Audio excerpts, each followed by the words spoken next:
We bring in our SNY MLB insider, Andy Martino.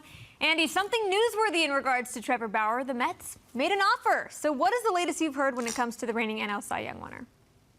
So they have made an offer, Michelle, and that is newsworthy, of course, because there hasn't been word of any offers to Bauer that have surfaced publicly this offseason. So our report earlier about Bauer getting an offer from the Mets was literally the first from any team that we've heard of this very well attended to free agency that a lot of people have been talking about in ways that they're responding both positively and negatively to it. There's a lot of talk about Trevor Bauer, but no talk about an offer until now.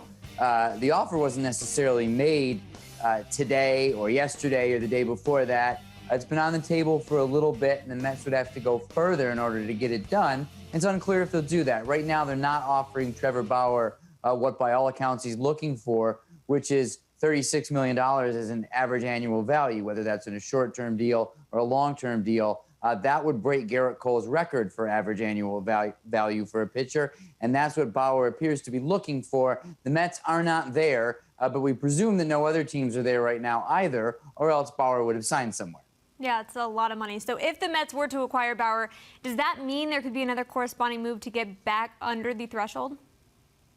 Yeah, I'm told that they have a trade pretty close to lined up for Steven Matz. I'm not sure what team, but that's the kind of move that a team would make to shed some payroll after adding huge payroll. The Yankees just did something similar when they traded Adam Ottavino to get under the luxury tax simply because they wanted to pare down the payroll. They didn't get anything back for him of note player-wise.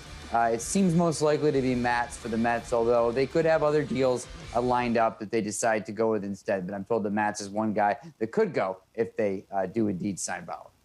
Well, as it pertains to center field, you reported that Jackie Bradley Jr. is a guy that the Mets are still in on. How serious are they in pursuing him? Well, that's unclear, and it does relate, Michelle, to Bauer. It's tough to see the Mets signing both Bauer and Bradley because once we're talking about possibly signing Bauer, we're talking about trading a guy like Steven Matz. So adding another premium player in Bradley, who is probably looking for at least $10 to $15 million a year, maybe on the low end of that range, but still, that's no small investment either. So they're balancing what are their plans. Are they going to go the Trevor Bauer route? Or are they going to go with Bradley, a reliever, some outfield depth? You could either spread the rest of their money around or spend almost all of it, if not all of it, on Bauer. So those are the pursuits that they're trying to figure out. And I'm sure they're internally trying to figure out how serious they are about a guy like Bradley as they read the Bauer market and perhaps even set the Bauer market. So a lot of moving parts.